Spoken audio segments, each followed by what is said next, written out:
अरे पुतला पे काहे बर्बाद हुआ है।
सुंदर सुंदर लागे जन्ना ये मकान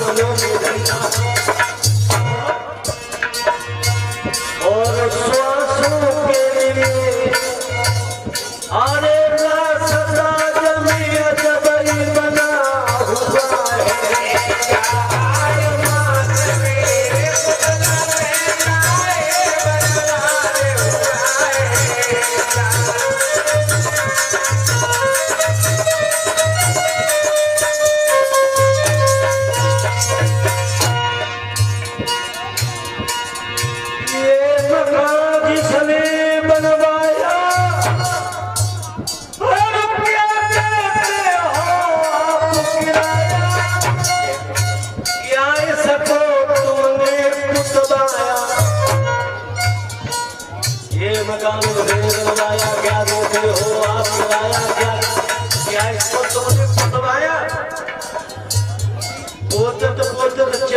तो है रे महाराज अब एक पुतलैया और आएगा आज से बेऊ पुताई करेगो और हम जा पुताई करवे पे लगे लेकिन तुम पुतलाओगे थोड़े ही।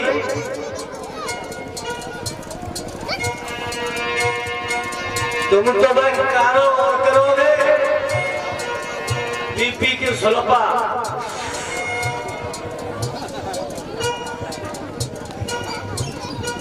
एक कस जब जाता है अंदर तो आत्मा में उसका छाला पड़ता है। काले काले धब्बा अंदर, कितने काले धब्बे लगा लिए और वो धब्बा भी छोड़ो।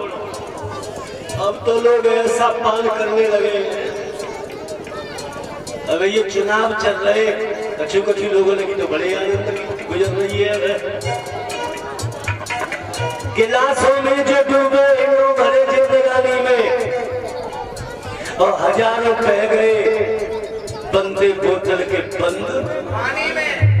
हजारों लोग बह गए बोतल के बंद पानी में। अरे न बर्बाद कर अपनी जिंदगी बोतल के दीवाने। मिलाए जहर शरबत में छुपी है आग पानी में। शराब को लेकर लेना कटोरी में आग लगा दो ऐसे तो जलने लगती है और जब वो अंदर जाएगी तुम क्या करती है। ऐसे हमने करते देखा है लोगों। ये शराब का प्याला जहर का कड़वा प्याला है। काटेगा वो बुढ़ापे में जो बोया है जवानी में। इसलिए नर फसा मोह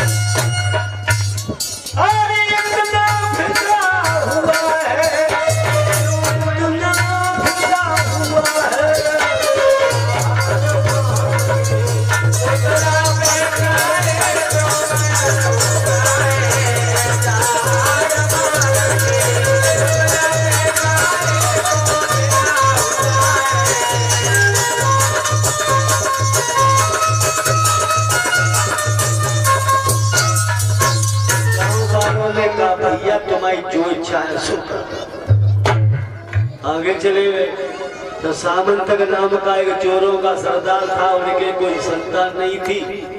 कहने लगे अगर मैया पे मैं नर पशु की बलि चढ़ा दूं तो मेरी शायद संतान हो जाए।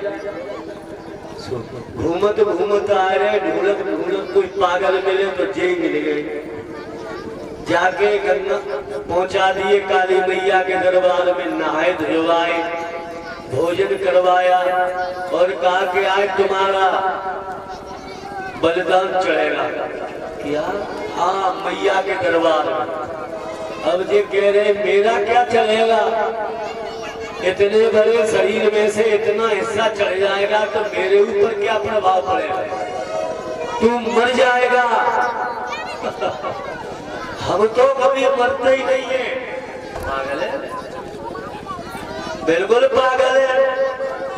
तैयार हो जा और तलवार को लेकर के मैया के सामने खड़ा हो गया वो चोरों का सरदार भीम, और उसने तलवार को उठाया। मैया सोच रही है कि मेरे दरबार में ऐसे भोले भाले मानवों का ये हाल होगा तो दुनिया कभी मेरे दरबार में आने के लिए तैयार नहीं होगी। मैया प्रकट हो गई माता, और भील राजा की तलवार खुद हाथ में छिना के और भील को गर्दन काट डाली। लाश पड़ी है भील की। मैया प्रभावित हुई, गले से लगा लिया है भरत जी को, और भरत जी गले से लगाकर मैया अदृश्य हो गई। भरत जी आगे बढ़े हैं, लेकिन बंडा को सरगऊ को मसे है महाराज। आगे एक राजा आ रहे थे रघुगढ़, पालकी में 4-7 कहा लगे थे, और वो तत्व ज्ञान को प्राप्त करने के लिए जा रहे थे कपिल मुनि के आश्रम में। एक कार बीमार पड़ गया, पालकी धीरे धीरे चलने लगी, सुचई मिल गए, सुचई पालकी में लगा दी। अब ये तो भाई सब में भगवान का दर्शन कर रहे हैं, अब सोच रहे हैं कि मेरे पैरों से चींटी दब जाएगी, चींटी में भी भगवान है, तो मैं काहे को पाप में बसूं भाई। सो चींटी को देखे सो कूद, अब जैसी जे कूदे तो कंधा ऐसे हो। अब कंधा पर रखा पालकी का बांस, तो राजा का जो पालकी में बांस होता है ऊपर, उसमें जो खोपड़ा लगा, राजा कहने लगे क्यों ऊबड़ खाबड़ में चल रहे हो महाराज, हम तो बिल्कुल समतल में चल रहे हैं, लेकिन हाथ में ये लगाया है, यही कूद कूद के चल रहा है, तो इसे समझा। जब महाराज बहुत समझाया है, जब तक चिट्ठी चीटा यदि तब तक तो बिल्कुल सही, और जब तक चिट्ठी चीटा जैसी और जैसे ही भड़क गए राजा को खोपड़ा बांस में लगे। अंत सोकर राजा ऊपर से नीचे उतरे, कहने लगे क्यों रे, व्यंग में बोले राजा, बेचारा बहुत कमजोर है, चला नहीं जा रहा, बेचारा बहुत कमजोर है, चला नहीं जा रहा, और फिर बहुत दूर से आया है। क्यों रे? राजा के सामने जब अपना कोई ऐसी हरकत करता है, ऐसा अपराध करता है, तो राजा उसे मौत का दंड देता है। क्रोध तो हमें आता है कि तुम्हारी गर्दन को काट कर फुटबॉल की तरह उछाल दे, तुम्हारे हाथों की माला बनाकर अपने गले में डाले, और तलवार पर जो खींचो सो ठहरो ठहरो राजा, आप हमें मारोगे, लेकिन हम मरने वाले नहीं है, नहीं मरने वाले। नैनम छिद्दंत शस्त्रान नैनम दैत पावका, न चैनम कृत्यंते आपो न सोसे तुमाल, भाषान से जीड़ा ने अथा बेहाया नबान गृहात नरो प्राणी कथा शरीरान बेहाय जीड़ा ने अन्यान संयान नबान पे। तू मरेगा नहीं, मेरा शरीर ही कट जाएगा, लेकिन मैं तो आत्मा हूँ। शरीर के अंदर जो आत्मा है वो किसी शस्त्र के अस्त्र के द्वारा नहीं काटी जाती। पागल है, कहां से बोल रहा है कि बिल्कुल सही बोल रहा हूं महाराज। वो आपसे भी कह रहा हूं क्या